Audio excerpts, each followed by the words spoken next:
Okay, we are live, baby, but we shall let it breathe. Saturate that bloodstream with some O2. You're going to need it. That was a rough one. And we're good. Welcome in, everybody, to the Mile High Huddle podcast. I'm your host, Chad Jensen. With me is my fellow football priest. You know him, you love him. He is Zack Kelberman. Zack, many a Broncos fan every Broncos fan was disappointed by Saturday's 42-15 beatdown at the hands of the Buffalo Bills. But a good chunk of those disappointed Broncos fans are having, I would say, more than run-of-the-mill misgivings about this whole Nathaniel Hackett thing. What was your gut reaction, since this is the first people have had a chance to hear from you, to the game, what you saw, what it means, etc.? It means nothing. Preseason doesn't count. I understand there's trends that are forming. The Broncos rushing offense, the Broncos rushing defense. Some people are pointing out how soft they are, but this was the Bills starters versus the Broncos backups. It's always going to be an unfair advantage when the playing field is that unlevel. And I don't know what the hand-wringing is for. People are jumping ship on Nathaniel Hackett after 2 preseason games. Do people forget the Broncos went undefeated last preseason? The Rams went winless last preseason. It does not matter. Again, wake me on September 12th if they can't run the ball with their first-string offensive line, with their first-string running back. Wake me if their defense can't stop the run against Seattle. Until then, Chad, this is what preseason's for. We're talking about practice. We're talking about the preseason. See, I agree and I disagree in one sense. I agree in that there's no reason to go careening toward the cliff if you're a Broncos fan. There's no reason to throw the baby out with the bathwater. All that excitement, all that confidence that you felt from Nathaniel Hackett and, of course, the Russell Wilson arrival, there's no reason to just dispense with that because of what you saw in a preseason game in which, 3 or 4 starters saw any snaps from the Broncos. But where I will disagree is the sense that that it's completely meaningless. And like you said, I guess it's not really that much of a disagreement, Zack, because you mentioned that there are trends now emerging. And the biggest trend that is bothering me, like really eating at me, I wrote about this today in the takeaways article at milehighhuddle.com, is you averaged 1.8 yards per rush against Dallas. Then you went on and averaged 1.9 yards per rush against Buffalo after, hey, we're going to implement this, badass wide zone rushing scheme, the Mike Shanahan thing of old. It's coming back, baby. The best, you can't even muster 2 yards a carry. Come on now. Second teamers.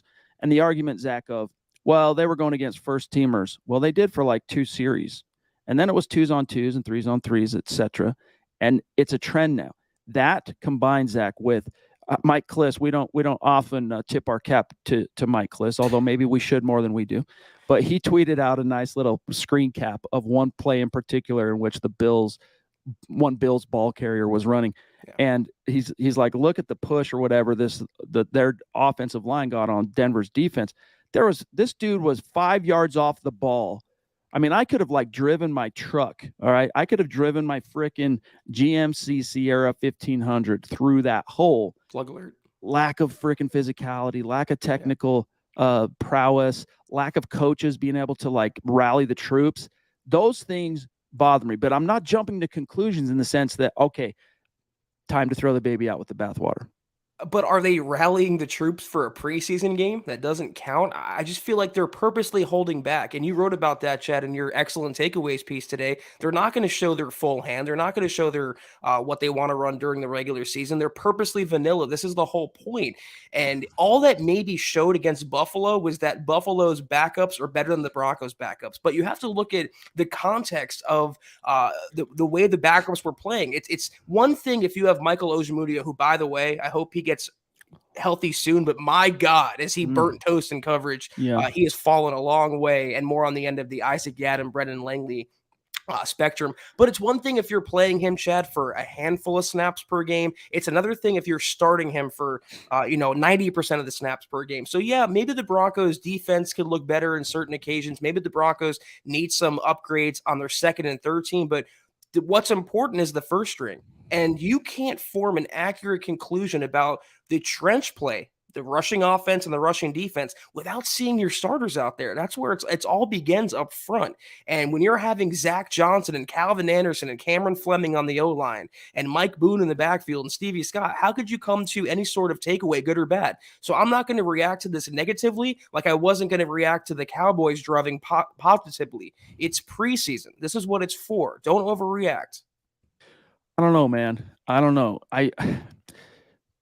It's the congruency factor. I'll come back to that. Lawrence has been waiting like a patient boy. Appreciate the stars, big dog. He says, I think it was a real testimony of how our team would look if we started getting injuries going against a real contender. Zach, to go the distance in this league, you got to have elite depth.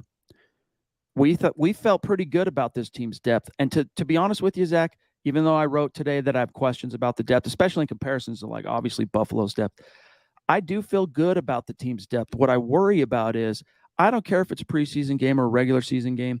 When a team gets popped in the mouth and then it goes into a shell, all right, the onus falls on the coaching staff and the team leaders, none of whom in this case were suited up. So it's hard for Russell Wilson and Justin Simmons and Kareem Jackson or whoever to go rallying the troops when they're in hoodies and whatnot on the sideline. But the coaches, Zach, I mean, these are guys' careers on the line. By guys, I mean the players specifically. Like half the guys that you saw play on Saturday, guess what? They're going to be on the roster. Maybe a little less than half, but give or take 25-ish type players are going to be on this roster.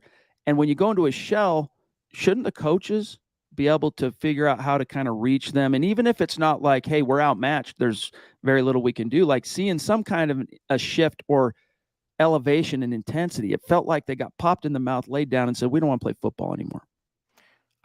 Maybe they said, listen, it's a preseason game, and Nathaniel Hackett's on record as saying he doesn't like preseason, so why risk further injury? It seems like every game they have a major injury, so let's get out of Buffalo unscathed. The loss doesn't count, and we can learn and grow from this. But Lawrence, I disagree. You said this will be a glimpse of what the Broncos would look like. Yeah, if every starter on the team got injured and they're playing all backups, this is literally people who are going to be, like Chad said, driving Amazon trucks in a few weeks. This is not going to be what the Broncos are going to roll out in week one. So yeah, here or there, certain positions they can have better depth, certainly on the O-line. That's a point that Chad and I will continue to hammer home every podcast. But why jump off the cliff when you haven't seen one starter for any extended series, regardless of the opponent, regardless of circumstance? If you're a fan of Hackett, if you're tried and true and optimistic about the Broncos season, at least give them one regular season game.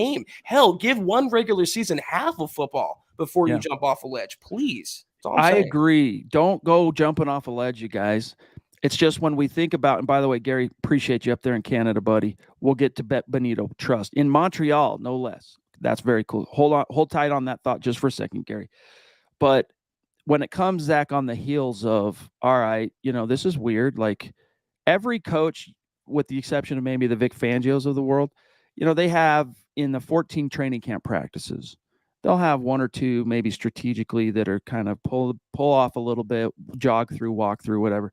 But especially that second week of training camp in particular, and maybe this was precipitated by the injuries to Tim Patrick, et cetera, but going to the walk through, the jog through, even talking to Luke Patterson, who we had at every single practice, he's like, I'm not seeing one-on-one drills where like linemen are going up against each other and like blocking and like one-on-one full force getting into it. The point being, Zach, if you don't practice it, how can you then execute it on game day? And I think that was evidenced by how badly the defensive line was straight just getting obliterated off the ball, and how no off-ball linebacker and nary a defensive back, for what it's worth, could frickin' get off a block and make a tackle. It was a little bit concerning. So in that sense, hey, people, I understand your concern. I think it's fair to have some misgivings. I agree with Zach, though. Don't go run into the cliff. Don't go run into the cliff. Stay in kind of a let's see what happens posture. Maintain your optimism. It's going to be okay. Yeah, I mean, these are backups versus starters, and this is the whole totality of what Nathaniel Hackett wanted to see. It's who is going to make the final roster, what players deserve to be cut, what aren't performing, and you go from there. So it didn't look good, and there's things that you can not like about it, but again, it's preseason. And Chad, to your point, you're harping on the fact that the Broncos have had softer practices, and you're correlating that to the loss. Well, right. if they would have won the game, would we be celebrating the softer practices? It has, I don't think, anything to do with it. It's one singular preseason game, and we both predicted a loss for what it's worth on the radio show on Friday. Neither of us thought the Broncos would win this game, if only because it was ones versus twos. It's not an accurate representation. The game was played ones versus ones. So once again, if they show up in Seattle like they did against Buffalo yesterday, then yes, maybe scoot closer to the cliff. But until then, guys, enjoy the process. I don't know how much you really paid attention to Nick Benito's play. Let's take care of Gary since he got an early super in. Benito, he was, I won't say clowned by Nathaniel Hackett, but Nathaniel Hackett did say that he, quote, has to work harder. He says, whenever you're a rookie coming into the NFL, this is post game yesterday, there's always going to be some difficulties in learning a new system and all those things. Benito went against a couple of veteran quarterbacks today. Going against those guys, they knew how to work the count, right? Because he had he jumped the count a few times. They know how to work him. They probably saw that he was trying to get off the ball quick, and they got him a couple times on those pre-snap penalties. Then that kind of affects you, and then you lose some other things, meaning it kind of gets in his head, and then he's not the same. But, he's coming along fine. This is how he qualified it. It's one of those things. He's a rookie, and he's got to work even harder to understand the system, close quote. Zach, your thoughts? This is just like last week where it's, he had a decent game and let's put him in the Hall of Fame. Now he has a poorer game and it's, he's a bust and, he's underperforming and this and that. These are the overreactions and impulsive comments that you get after losses, even preseason losses. But we all thought, and guys, even with the whole Broncos team, did any of us think they were going to go 21-0, all preseason games, all regular season games, all playoff games? No, there was going to be an acclimation period. There were going to be hiccups. There were going to be peaks and valleys. This is one of the valleys right now. And Nick Benito is the epitome of that, a raw player who's still growing, who, God, what a concept. He needs more than 2 preseason games before he reaches his final form. The Broncos need this to get better. Relax. Yes, and that's the other silver lining is, hey, do you want the punch in the mouth and the gut check to come week 1, or would you rather kind of come now where they go, okay, let's maybe kind of reapproach a couple of the ways we're doing things? I'd rather it happen now, even in the case of it being 2s and 3s, right? The second teamers and the third teamers. I would rather, if the coaches see that there's a hole in the boat, or if there is a hole in the boat, I guess is a better way to put this. If there is a hole in the boat, I would rather the coaches detect that now and take whatever measures are needed to fix the hole in the boat that when the games are counting. Phil, good to see you, big dog. Appreciate the stars as always, my friend. He says, I didn't like the lack of tackling and the fire. # let's ride. That's one big complaint, Zach, that continues to predominate is just a lack of intensity. It felt like the Broncos did not want to be out there. And for players who ostensibly, those who were on the field, the 2s, the 3s, and beyond, I mean, you're battling for your freaking NFL life, and that's the best you can muster. What are those implications? But did you, this is a non-rhetorical question for y'all. Did you want to see fire in a preseason game? Did you want the Broncos to blow their load that early in, late August, or not save it, like Chad said, for the entirety of the regular season? I understand the tackling and this and that, but again, the Broncos went undefeated last year in preseason play. How'd that work out for him? You have to go through these things to make your team better. And hopefully this is where Chad also, Nathaniel Hackett, it's great being a player's coach and it's all fun and games when you're winning and it's right. All hugs and sunshine and unicorns. But we both have said, how is he going to be? How is he going to coach? How is he going to rebound and respond when the adversity strikes? So next week's preseason game will tell a lot about the Broncos going into Seattle. Agreed. Boise, man, great to see you, bro. Thank you for the super chat. He says, so fellas, time to restock draft capital and move up for a top-tier offensive tackle and build some depth. It's not surprising to have bad depth after trading for a Wilson caliber player, but we need to recover. # MHH for life. Love it, dude. Appreciate you, Boise, man. Yeah, the entire offensive line looked bad, especially in the run game. Like, it wasn't atrociously bad in pass pro, although there were quite a lot of lapses. Don't get me wrong. Less than 2 yards per carry. I know it's not Melvin Gordon. I know it's not Javonte. But guess what? On the other side of the ball, it's not their ones either. It wasn't Von Miller out there. For 1 or 2 series it was. But then 2s on 2s. I really do feel like that offensive line, hey, I know it's a more cerebral when you go from, Zach, a gap-centric man in the booth type thing to the zone. The zone is a little bit more of a cerebral process of learning it and implementing it, knowing where to be. Nathaniel Hackett talked about it as assignment. I'll find the quote, but it's just they're thinking more until they get it down. And I think perhaps that's what we're seeing here, Zach, in the 2s and 3s is one of the reasons it's a fail to launch so far on the running game. And then, of course, everything Nathaniel Hackett then wants to do passing wise springs off of whether that run game is being productive or not. But I think a big part of what we're seeing is that trial and error learning curve of it going from a whiteboard to the practice field and then converting that into execution in a real game situation. My concern is, all right, if the 2s are struggling that bad with it, implementing it, are the 1s going to be struggling that bad to like execute this new scheme? I worry. I'm not saying that's what's going to happen. It's a concern. Well, there are 2s for a reason, and there's 1s for a reason. So I'm just hoping and praying that the likes of Javonte in the backfield and Garrett Bowles and Quinn Miners then playing full time, and hopefully Billy Turner at right tackle, that'll be solidified. If you had to come to one conclusion about this game, it's that Buffalo's backups are better than the Broncos' backups. And you know what? I'm fine with that. Buffalo is a trendy Super Bowl favorite to win it all this year. They're the best team in the NFL, arguably. So if the Broncos lost a preseason game to them, so be it. And that's another point, though, Chad, as to why you shouldn't overreact about the wide zone scheme. Did anyone think it was going to take, shorter than 2 preseason games to implement across the board for them to click right away? No, that's a tough transition to go through, and you're doing it with Zach Johnson out there, Chad, Cameron Fleming, these no ones, these Quinn Baileys. It's going to take time, even with Javonte, even with the starting offensive line, Melvin Gordon and the rest, but you can't form any conclusions when your offensive line play is that bad. If anything, it proves that the personnel, the backups the Broncos have, some of them should be replaced ASAP. It only goes to further, I think, bolster our opinion that we've been telling people is, hey, I think this is a team that's destined for the playoffs. They're going to break the slump this year, but it's not going to be stomping, ripping throats out of the gates. Like there's going to be some growing pains. And I'm talking when the 1s are on the field, there will be some growing pains because there's so much new in terms of scheme, coaches, personnel. I mean, all these moving parts, it's going to take a little time for those planets to align correctly. GLP says, no, not excusing the loss, but I think the Broncos got some travel problems with the energy lack. Appreciate you, bro.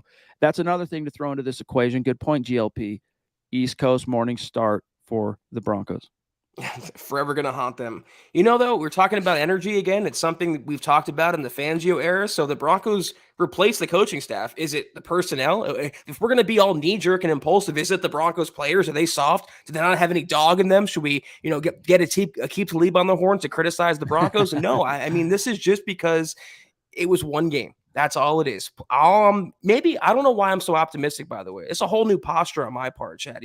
I feel really good about this Broncos team. And if they would have blown out the Bills, I wouldn't have been crowning them champs. I would have said, okay, it's a preseason game. There's lots of draw on, but they have work to do before Seattle. The same thing remains, even in a loss. I think it's fair. I think everything that you have said today is fair. I think one of the things that's making fans really uncomfortable is it's not that they got blown out. It's not even that they lost. It's how it happened. The how of it, the complexion of it just felt too familiar for fans. Ben Wallman, what's good, bro? Appreciate those big dollar stars that you're throwing down. Big baller, big dollar. You're the man, Ben. He says, our D-line, the 2s, sucked. We need defensive line help. So this is something Eric Trickle brought up on the podcast after the game, and then Scott's even mentioning it in the private chat, which is, a lot of these, it's 2s, it's 3s. Some of them are going to make the team, but you're probably not going to see much of them except for special teams.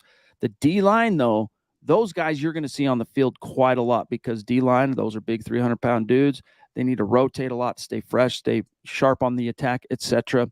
What was your take on the D-line and what you saw on Saturday? Well, as Mike Kliss pointed out, they got blown off the ball. They were pretty manhandled by that Buffalo front. And Buffalo, to their credit, man, again, they get paid to play too. And they have just a great team, ton of depth, great coaching. That's why they're a Super Bowl favorite.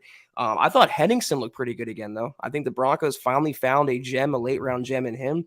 McTelvin Najim, to me, was nondescript once again. And this is a position where it's a lot of holdovers like Deshaun Williams, McTelvin Najim, Mike Purcell, and new players like Henningsen and Owuzurike, new defensive line coach and Marcus Dixon, the dark side. But again, when you don't have DJ Jones out there and Draymond Jones out there, and you don't have the starters and you don't have the players behind them, it's tough to have an accurate representation. So I'm going to, again, like the offensive line, I'm letting that play out a little longer before I start crying. I like this, Zach, from Scott. He says Buffalo has won like 22 preseason games in a row or something. They take them pretty seriously up there. That's fine. So, if they're going to make that their Super Bowl, perhaps that's part of the, tapestry here. And Greg, with this very generous super chat, you the man, bro. You have become a bona fide super chat superstar here at MHH, helping us keep the lights on. His message to Broncos country: OMG, take a chill, Zach. And I think it's fair. Again, we come on these podcasts and we speak with y'all, all right, in an open dialogue. It's one thing to vent some of our concerns, all right, but I concur with Gregory. Like, I will tell you, if I smell something that to me isn't right, or if I have misgivings on a subject, I'm going to tell you what it is. But I'm also going to tell you whether it warrants knee-jerk. All right. At this stage, it does not warrant knee jerk. You're going to need those teeth for the regular season. All right. Because you're going to be eating a lot of dubs. Word of Jameis Winston. If Chad, if I want to be negative for a second, I think the one takeaway after watching 2 preseason games is that the Broncos may rue their decision to just ignore the O-line in the draft. Not using premium draft picks, not only at right tackle, but other spots as well. I mean, getting by on mid-round guys or hold the fort plug-in kind of guys. I really wish Peyton and Elway, when he was still GM, fortified that position more. But what are you going to do?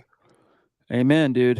Fonzie, good to see you, my friend. Thank you for that very generous super chat.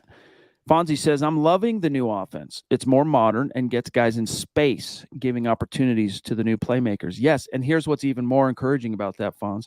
They're not really running anything they're saving the coolest stuff and what they're going to be using on the reg.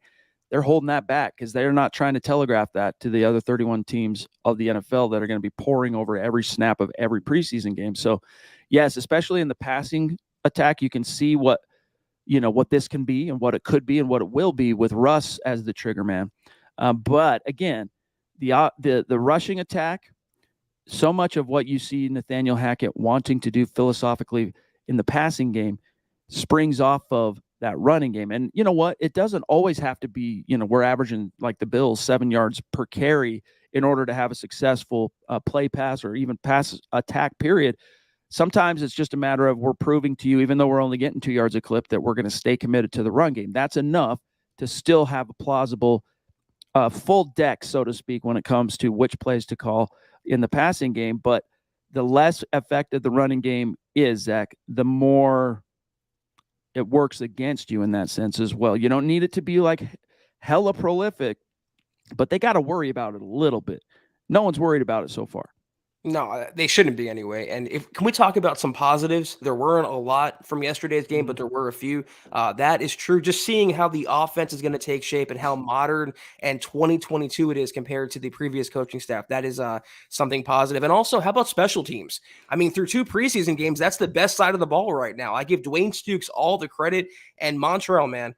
Every single game, every practice, no matter what, he is making plays. He is going to prove to be quite the steal as a 5th-round pick. Love watching him run the ball. Yeah, dude. It looks like the Broncos finally solved that. A guy that can not only give you that return game, but I think he'll find a way to impact on offense. Huero, what's up, bro? Appreciate you. I'd rather get punched in the mouth, says Huero, and find out what our team is made of now than during the actual season like the Ravens last year, Zach. Do y'all forget they started out 3-0 and then they played an actual quality opponent? And what happened? They got, as Huedo says, punched in the mouth. And then the next week by the Steelers as well. It's why you can't overreact. Every week is different. Circumstances change. That you have to have the coaching. That's makes the difference, is the coaching to have you on the right and narrow and to make the corrections that need to be made. So hopefully Hackett can learn from his predecessor and make the corrections going forward. Kenneth Booker, Mile High Huddle Emeritus / Super Chat Superstar. We love you, bro. And hopefully we get to see you in September next month, bro. Hope you'll be down at the meet and greet. We'd love to kick it with you. Kenneth says, who has more combined touchdowns, the running back core or the wide receiver core? Zach, what say you? Ooh, that's a good one, man. I don't know. I'm gonna say the running backs. I feel like Javonte and Melvin can get 20 on the ground combined, and the receiver is like after Cortland Sutton, he'll have like 10, let's say 11 touchdowns. Jerry Jeudy 8 touchdowns. I don't know where else are you getting him from. KJ, Montreal, Washington. So yeah, it's gonna be close. I can see him having the same number actually, but I'm going running back because I feel like the Broncos are going to be in the red zone quite a bit, and we'll punch it in from within the 10 or 5 yard line. For the sake of argument, I'm just going to say wide receivers only because if Russ has a better than average Russ season, he's going to be in the high 20s, low 30s. If it's like slightly above average Russ season, I'm not saying that Melvin and Javonte can't get there, but they would need like almost 2 Clinton Portis, Mike Anderson type seasons, at least as far as touchdowns go. I don't know. Plus Russ. I mean, if we're talking rushing touchdowns or just running back touchdowns, Russ is going to give you 3 or 4 on the ground himself on an annual basis. So that's a tough one to answer, bro. Michael says, and this brings up an interesting one, Zach, because we got to see the debut, woeful as it was, of Joe Schobert at linebacker, number 48. He says, Schobert played awful yesterday, preseason game 2. I am not. That's one of those that I'm telling you right now, forget what you saw from Schobert. Like that in particular for me is even more meaningless because this is a guy that's been chilling on the street this entire offseason. He got thrown into a football uniform and exposed to even anything remotely resembling. I mean, it's his trade. You expect him to know what he's doing, but like game speed, intensity, all that stuff, Zach, that was his first exposure to it after like 2 or 3 days of practice. He didn't look good, didn't look like he was in command. If he looked like that, you pull him off the street, it's week 4 or whatever, maybe I'd be a little bit more freaking out, but I don't care that Schobert didn't look that good.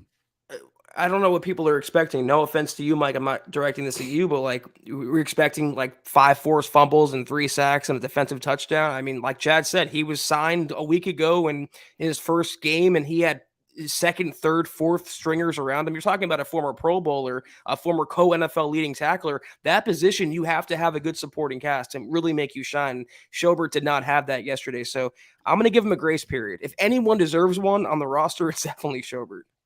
Gregory, thank you, buddy. He says, I love your pod. I appreciate the level of being able to look at so many angles with another very generous super chat. Thank you. Seriously, Gregory, you the man, dude. We really appreciate you.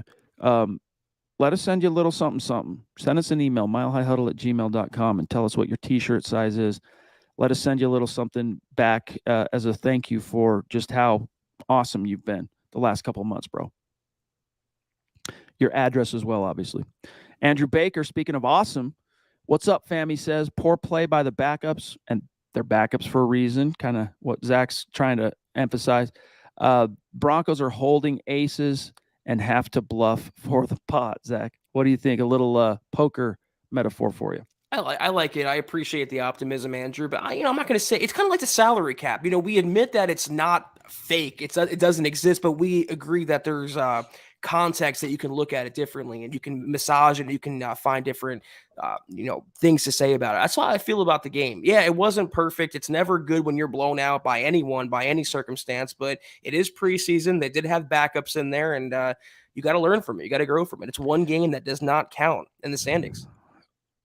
Just the tonality and kind of energy and mood of Nathaniel post game, I think that should tell fans something. Like, if he was that bummed out, disappointed, and kind of miffed, it's okay if you feel that way. It might just be preseason and the game doesn't count.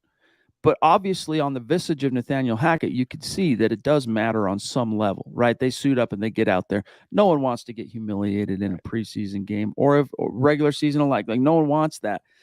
He's back to the drawing board on a few things. But like we've been trying to say, it's probably a blessing in disguise that it's happening now. Course correct a few little things, and even if it's still not perfect week or game 3 of the preseason, it's okay. Recognize it now, start tweaking things. George Fox with some stars. Appreciate you, George. Guys, can you tell me where anyone on the second team, looked good enough to fill first team positions if injuries occur? Denver Broncos for life, MHH for life. Love you, George.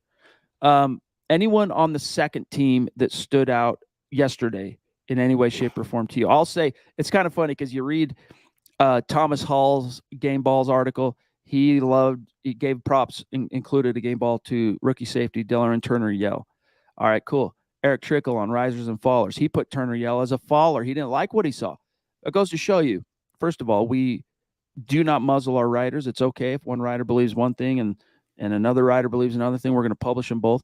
But it also, I think, Zach, Yell, I don't know if you could qualify him as a second team guy.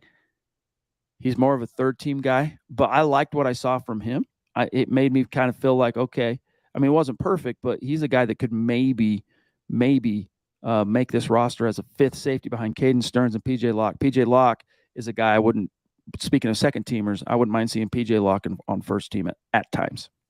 Yeah, there's a few players. I mean, Corliss Waitman, the punter, I know it's not a sexy position, but after Sam Martin got hurt, Waitman averaged 52 yards and had a touchback on 2 punts. So that was pretty good. I mentioned Matt Henningsen. He had a pretty good game. Caden Stearns led the team in tackles. He had 5 solo tackles as well. Jalen Virgil, if Broncos' speedy receiver were to go down, the undrafted free agent, he looked pretty good. Trey Quinn looked pretty good. And also, how about Brett Rippon? A guy I've been ripping the last week, Chad, because I thought the competition was over. But to me, he outperformed Josh Johnson in an equal opportunity. So again, it wasn't a great game by any means. It's not something we can cover our eyes about completely, but there were positives to take out of it as well. The Broken Pirates, real quick, on Twitch. Appreciate you being with us. We love all of our great Twitch listeners. Says we need O-line and D-line depth for sure. Yeah, I mean, we've talked quite a lot, Zach, about the D-line depth issues, concerns, etc. O-line. But D-line, Deshaun played a lot yesterday. He's going to be a starter. I am seriously hitting the panic button on McTelvin Najim. He's just this side of waste of space out there. Literally. You might as well just put a Olay guy, what do they call it? Matador guy out there, equal production. Henningsen, I like what he can bring to the table. It wasn't quite as impactful in game 2, but I think he's going to be a nice depth guy as he kind of grows into D-line. I'm trying to think who else. Uwazurike, not so good in game 2. I haven't really loved what I've seen from Uwazurike through 2 games, but I didn't really expect to be blown away in the preseason. Outside of those 2 guys, both of whom are rookies, when you get past the Jones bros, right, DJ and Draymond, and you get past Mike Purcell, and then you get past Deshaun, there's Mike Purcell, there's the 2 rookies, and then it's a cliff. Now, you're only going to keep 6 or 7 anyway, but what I've learned from this, Zach, all right, is the notions of, hey, Mike Purcell could be a cap casualty. Dispense with that, dude. They're not getting rid of him because they're going to need his ass. Exactly. Yeah. His gene was terrible, and I feel like he's a busted pick. I'm just going to say it right out. I mean, he didn't get to play in the Fangio era, and when he's played this preseason, he's looked like just a flailing, helpless body out there. Henningsen did look good. Who do you sign, though? What do you do for defensive line? Can we talk about that? Who's even out there right now at this stage? I'll pull it up while you're talking. It's tough. You maybe have to wait for final cuts to come out, and by then the season's right around the corner. But when you hold out, and I'll say it again, when you hold out 2 of your starters in DJ and Draymond, those are your big guys up front. Beyond how many teams, Chad, have 6 or 7 great defensive linemen? Not all backups are good. Some are bad. That's why they're backups. So if Uwazurike is your backup, Henningsen's your backup, that's a decent position to be in. Not everyone can be a Pro Bowler. Okay, so I'm going to pull this up, and we'll just go through a couple names. And by the way, Marcus, appreciate you, bro. Across the pond, throwing some stars down. He says, hey, guys, respect as always from the UK. Looking forward to a good show. Go Broncos, MHH for life. We love you, Marcus. Appreciate you, big dog. Here's a few of the names, all right? Let me see if I can blow this up a little bit more for you guys. My new setup, it's not a touch screen, so it throws me off my groove a little. All right, that's about as good as it can get. Brandon Williams is available. All right, former Baltimore Ravens guy that got paid once upon a time. And Ndamukong Suh at 35 years old. That was the name a few fans threw at us immediately after the game on the gut reaction yesterday. Linval Joseph, all right, former longtime Minnesota Vikings / Charger. Vernon Butler, Starlo to Lele. I'd be slightly intrigued by him, but he never quite panned out as a former high round pick of the Bills. Let's see. Anyone here jump out? Malik. That's a name Eric Trickle threw out, Zach, for what it's worth. What would you think about bringing back Malik Jackson?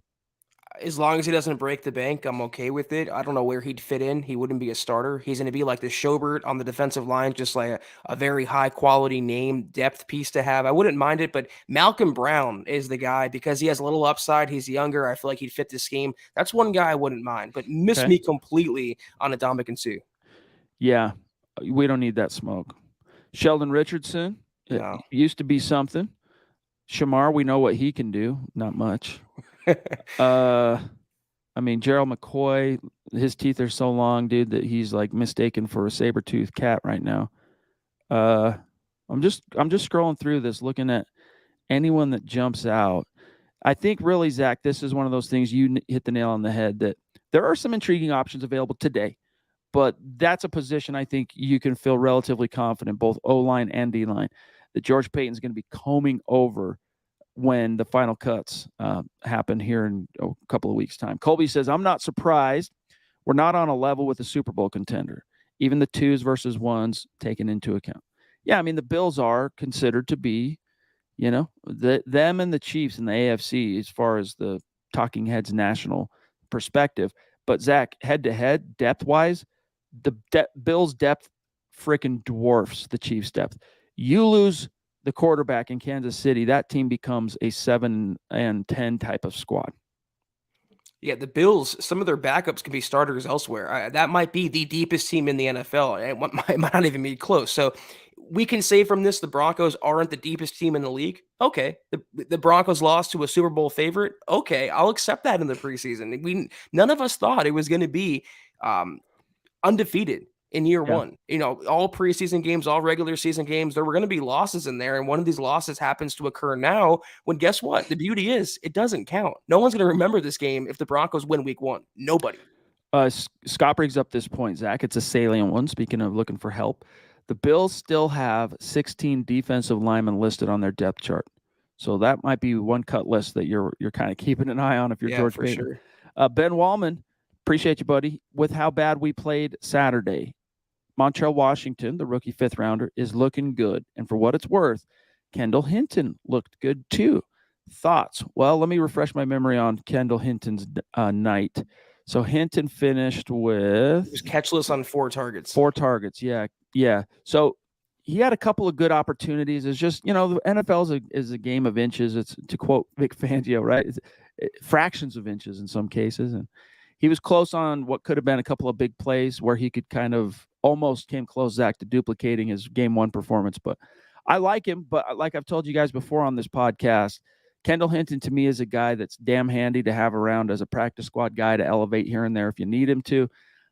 I don't really view him as a legit threat for the roster relative to the other guys who are there. Like, I'd rather see Seth Williams maybe make it. I'd rather see Brandon Johnson, by the way, kind of disappeared.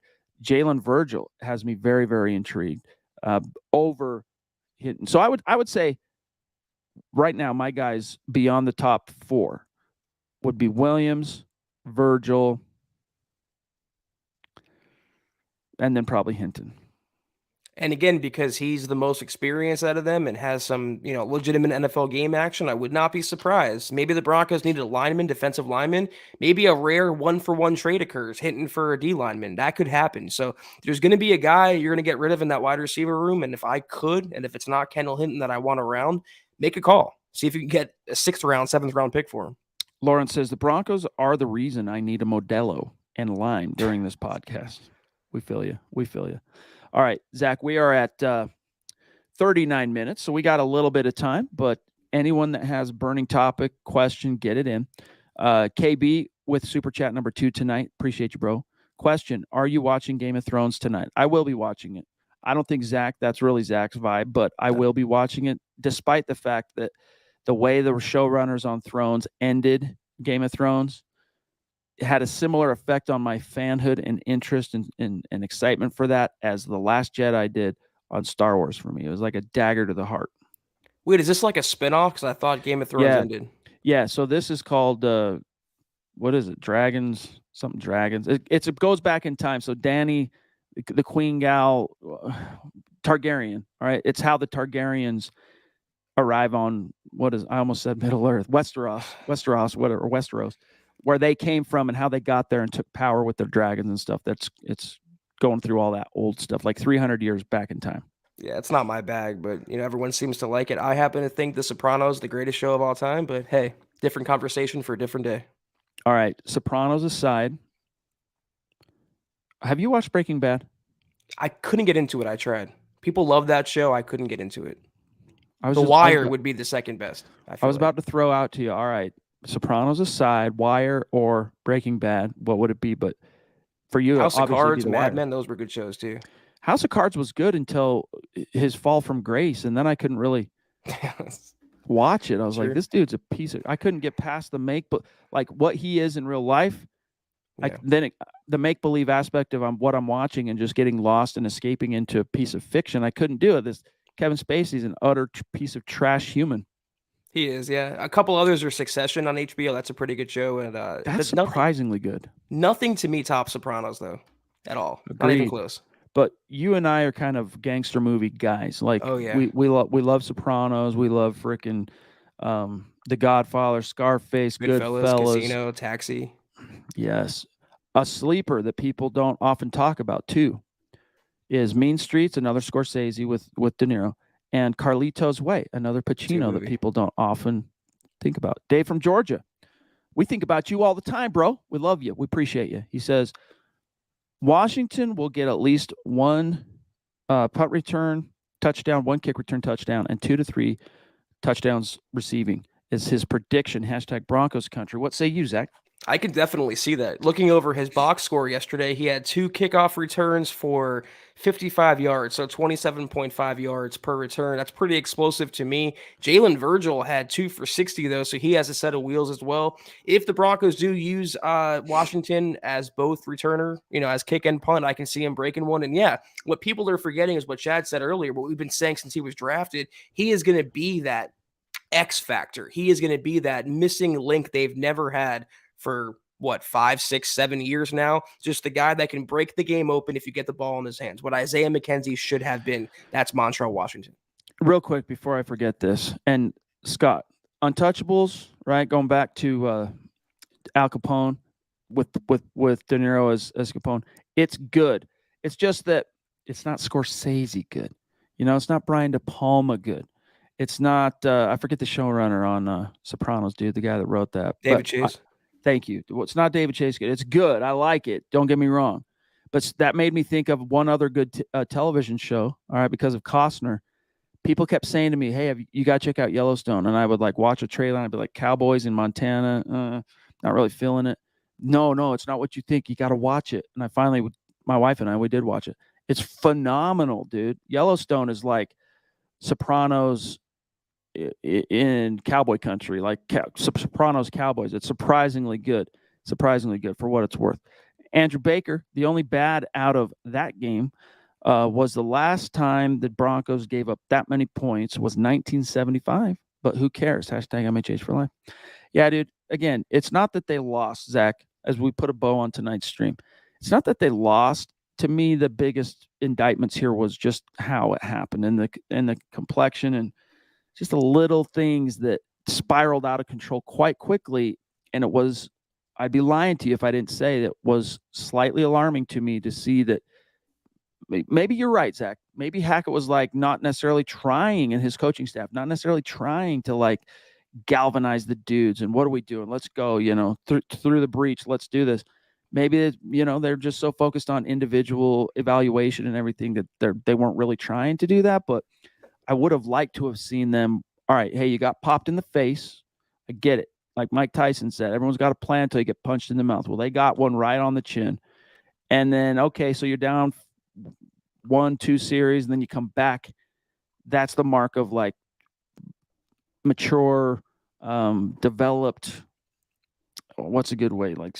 Spiritual constitution of a team. And I know we're talking 2s and 3s, but that's the biggest thing I worry about coming out of this. And that's why I'm really excited to see how and if Nathaniel Hackett kind of adapts and tweaks of things, and we'll see what. Because I don't care if they lose preseason game 3, Zach. We don't care if they win or lose. To me, it's always about the complexion of it. So I just want to see this team have much better fight, much better execution, much better intensity, and then I'm not going to complain.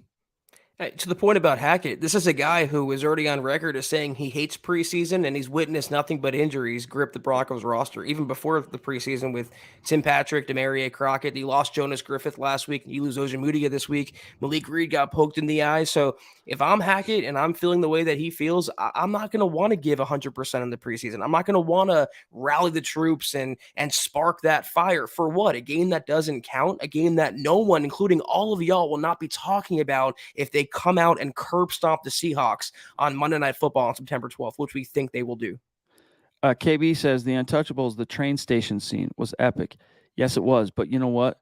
My wife and I, we got into this like weird binge habit for about 2 months when she was pregnant last year of watching like every single night going to sleep. We'd watch The Naked Gun. All right. The trilogy of The Naked Guns with Frank Drebin. And I want to say it was the second one opens with a spoof of the Untouchables train station scene. And so every time I think I've only watched Untouchables once since then, but now I can't help but just like laugh through it because I'm thinking of the comedy of Naked Gun. Naked Gun is slept on. Slapstick's not really a thing anymore, but I miss it, dude. I miss slapstick. Yeah, I never saw it. Monty Python was pretty good in terms of slapstick comedy. Watch the first Naked Gun. Watch the first Naked Gun. Yeah. That's my recommendation to everybody out there. But Zach, I think let's get out of here. We don't want to flog a dead horse. Before we do, just want to remind everybody, we'll be back, of course, tomorrow night, as you know. But also, you want to catch us at 2 p.m. on 98.1 FM in Denver. And if you're not in Denver or local to where you can listen, it's all good. Go to our Twitter accounts. You'll see the link on how to listen live. We want to hear from you. We want to know you're listening. We want your feedback. So make sure you check that out on our Twitter handles, and you'll never miss an episode. Yeah, real quick, by the way, again, I want to give a shout out because Boise Man supered earlier. We have the MHH Fantasy League taking place this coming season. The draft is yet to be determined. Obviously, before week 1, it will occur. But anyone who wants in, it's a $50 buy-in, regular redraft fantasy league. Be sure to email us, milehighhuddle@gmail.com. Reach out if you want in for the league, and I'll forward you to Boise Man and get you set up for the league. So that's one more shout out. But that's going to do it for the Mile High Huddle podcast this evening. Wasn't a great game, but hopefully a better podcast for you to sink your teeth into. Until we're back on tomorrow night, follow us on Twitter at HuddleUpPod. You can follow the main account on Twitter at Mile High Huddle. Chad's on Twitter at Chad and Jensen, myself at Kelberman NFL, and Scott at Scout Kennedy. If you guys want some merch, you know what it is, where it is, huddleuppod.com. Check that out, and facebook.com/milehuddlepod. Like that page and follow that page. Guys, also, please go to Apple Podcasts and leave your football priest a 5-star review for a chance to win some merch each and every single month. But if you can't do those things, please, as you see ticking below you, subscribe, like, and share this video and every video you see on the MHH channel. It really helps us grow and reach more Broncos fans just like y'all. Shout out to these great supporters on Facebook tonight. Ben Wallman throwing down, GLP, Lawrence, Andrew, Phil, Colby, George, and of course, Marcus Lewis. Appreciate you guys. Our Super Chat superstars on YouTube, Gary Blah Blah, Boise Man, Gregory, Fonzie, Huero, KB, and Dave from Georgia. Much love and respect. Can't wait to talk to you guys tomorrow. And then lastly, on our way out, KB says, a good movie no one talks about, Way of the Gun, with Benicio del Toro, James Caan, by the way, R.I.P. James Caan just recently died, and Ryan Felipe. Hilarious opening scene as well. It's been a while since I've seen that. I have seen that, but it's not one of my go-tos. I'll have to re-examine, KB. I appreciate you, KB. Also, Howie freaking Day coming in with some stars this late in the podcast. Appreciate you, Howie. Hope you're having a great night. That's going to do it for us, guys. Back on tomorrow, same time, same place. Until then, take care. And as always, go Broncos.